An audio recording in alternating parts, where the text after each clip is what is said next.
Recommendations on daily gym floor maintenance by Stalker Sports Floors. Hello, today we're going to talk a little bit about daily and later on weekly maintenance on your new gym floor. Now, it's important that everyone follow the correct steps and the correct procedures to keep your gym floor looking good, both performing well and in looks as well, looking good. When you spend a lot of money on your gym floors, both putting a new installed floor in as well as resanding your gym floor, you're going to want to put the time and effort into the daily maintenance of it. Now, the first step we want to do is sweeping the gym floor, dust mopping, daily dust mopping the floor. When dust mopping your floor, it's recommended to do once to twice daily or more with time permitting. Now, it's important that the grit, the sand, all of the stuff that gets trapped into your gym floor be dusted up on a daily basis to keep the floor looking good, keep it free of debris and scratches. Approaching the winter months, especially during the fall time, there's lots of different things that are happening. Your static electricity is going up, the dryness in the air, the floor is becoming more slipperier. With that static cling that you get on the floors, a lot of that dust, debris, skin dander, hair that we do not see with the naked eye gets put down onto your gym floor, making it both slipperier and harder to clean. What we recommend on a daily basis is dust mopping your floor daily. Now, this can be achieved by a product we call Mr. Mag Dust Magnets, by using this on the floor. When using this on the floor, there is going to be actually a roll of dust magnets that you're going to rip off. On one side is a smooth side, the other side is a furry side. The furry side is actually going to go directly onto the gym floor. What this is going to do in turn is take care of any static cling that clings to your floor, breaking that static, getting that dust that you need to get up off the floor. Again, smooth side on one side, furry side on the other. The furry side goes onto the surface of the floor. Now, if you look at the mop, on this particular mop, there is a 1/4 inch foam pad that's going to be on there. This 1/4 inch foam pad is going to be used to give your mop some stabilization. It's also going to take up any unlevelness that you might have on your floor. This foam pad should stay on your floor while you're doing the dust mopping process. Also on the mop, there's a channel system that runs up and down on the mop. And there are a set of springs on the floor. What I'm going to do is center this mop on the dust magnet. The springs are going to come out. We're going to fold one end over. The actual springs will hold this dust mop into the channel. Go over to the other side, do the same thing. That way I can pull it tight to achieve a better fit for the mop. Again, fold it over. The springs are going to go into the dust magnet.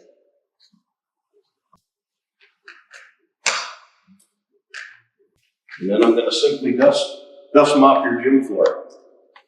On the handle can be adjusted for whatever height difference that you have, simply by turning it clockwise to loosen it, counterclockwise to loosen it, and clockwise to tighten it.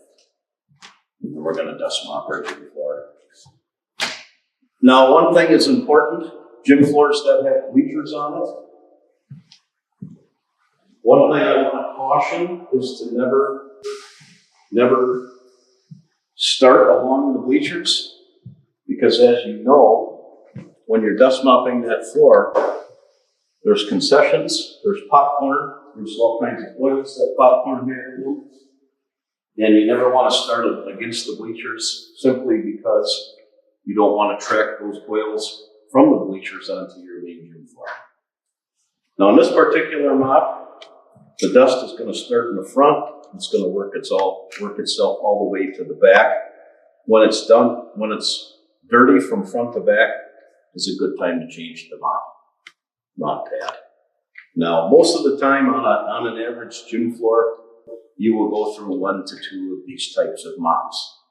As explained earlier, it's very important to do this once to twice a day for better performance on the floor. The more the frequency of dust mopping, the better your floor is going to look, both cosmetically and for performance enhancement.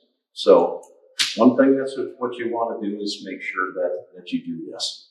Now this mop is not treated with anything, only that it is like a static mop that you would use to get off the dust, the skin dander, the hair, and everything that those kids track into the gym floor.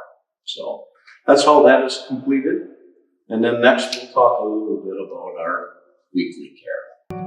Recommendations on weekly gym floor maintenance. Today we're going to talk about the weekly maintenance that we should put into our gym floors.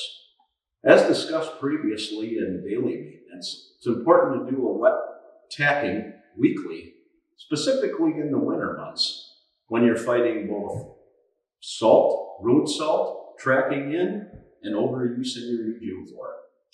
Now what we're going to do first on our mop system is we've got that foam pad on there. We're actually going to pull this foam pad off of the mop because what we want to do is expose our strips of Velcro. And we're going to put our blue microfiber mop on so that we can actually wet tack the floor. And that's just going to fit right on the mop, like so. Put that there now. There's 2 different ways that you can wet tack the floor. One is with the sprayer system, and you certainly don't need anything quite as elaborate as this, but it's important that you have an apparatus that can dispense evenly your solution. Now in this sprayer, I've got the water mixed up. We are going to actually put in what's called our rebounder tacking cleaner. Rebounder tacking cleaner is a product that can be used weekly. It's good and fortified for use of salt removal, sugars, soda, Gatorade that has lots of dyes and sugars in it, and it's good to help neutralize that sugar content that goes down onto the floor and gets spilled. Now when we mix this solution up, we want to make sure that we're a 1 to 4 ratio. We always put the water in first into our apparatus, and then we put the cleaner in. Doing that in reverse, you'll get a lot of foam, and it'll take a little bit longer for that solution to settle. We've got a quarter gallon of the solution that's in the bottle, and we got 3 gallons in here. So we've got the water mixed up, so we're just going to pour that solution in there.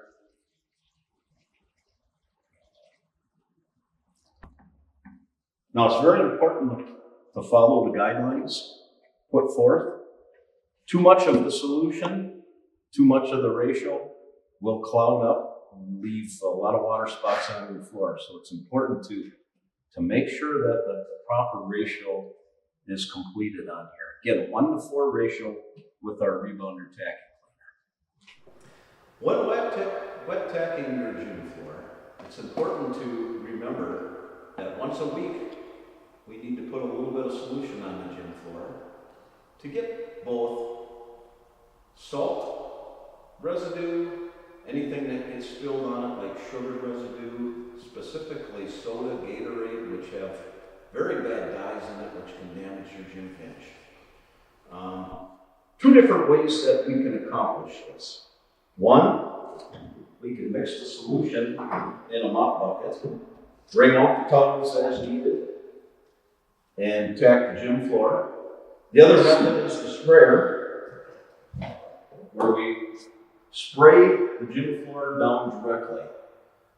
So it's very important to remember that each of these products need ample dwell time to get off all those things that are brought into your gym, such as soda, sports drinks, popcorn, and other things that get brought into your gym from concessions outside of your gym floor. One of the biggest reasons that I prefer the spraying method is, one, it's going to go directly onto the gym floor. Two, you're always using good, clean solution versus a bucket. The bucket, you've got a little bit more room for cross-contamination that goes into the product.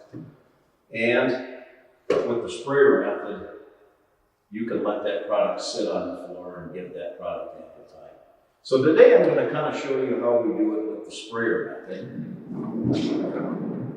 Now, one thing, as I talked about in the daily, weekly dust mopping, is it's important to start in the middle of the gym floor and always work towards your bleachers.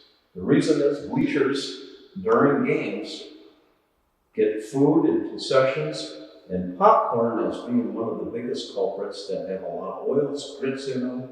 By starting in the middle of the gym floor, we're ensuring that we're not spreading those oily and residues back onto your main playing card. Now, with this product that we use, the Rebounder Tacking Cleaner, we want a 1-to-4 ratio again. And again, I want to specify that it's very important that you stay with that 1-to-4 ratio on the product, as to not get cloudy, filmy, and a lot of water spots that can potentially happen on your gym floor. Many times, less of the product put down is sometimes better than too much. So 1-to-4 ratio on the Rebounder Tacking Cleaner. What we're going to do is we're going to break the floor down into segments. One thing to remember if you're that one-person cleaning crew, it's very important to spray an initial area of 6 feet wide. Eventually, you're going to get that area that you want spray tacked 12 foot wide by 100 foot long. Then you're ready at that point to spray tack that area. Now, when spraying the floor down, all we're going to do is simply mist the floor. We do not want to put too much of the product down so that it doesn't dry. But then again, in the winter months, if we put not enough, it may dry on you too quickly. Very important to put the right amount of the product down without putting too much or too little. What we're going to do is spray directly onto the floor. And all we want to do is just simply get a little mist down onto that floor surface. And there may be a time, again, where we have to pay special attention to those areas of high traffic and those areas that have spills in them. If somebody spills something on the gym floor, it's very important to wipe it up quickly first, and then come back with the solution that's to neutralize it.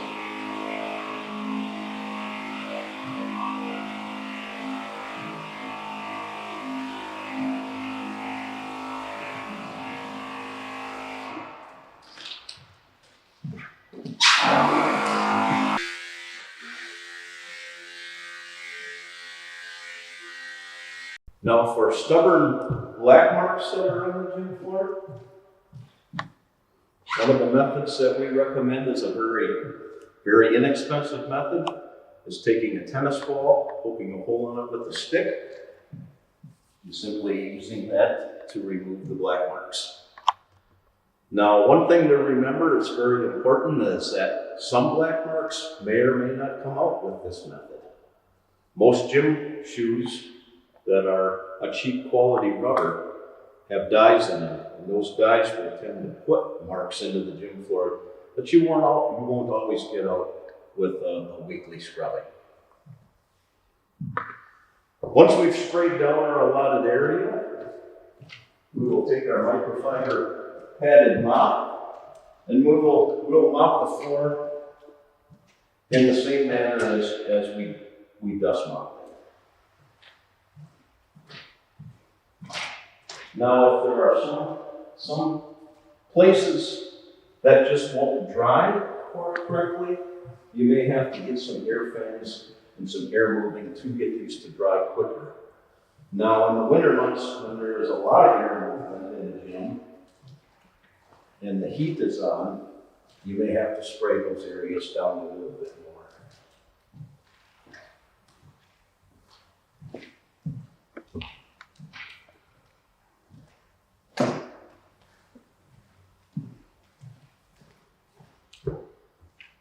Now again, just like our dust magnets, the dirt is going to start in the front and it's going to roll its way all to the back. It's a good time then to change that mop around. It's very important that these mops be changed around so that you're not pushing more dirt onto your floor. Now these mops can typically be put in the wash. The wash, no soap should be added to the pad or fabric softener, as there'll be plenty of soap already in the pad. After washing, these pads can be put into the dryer and dried thoroughly. Make sure that no static pads get put in with it.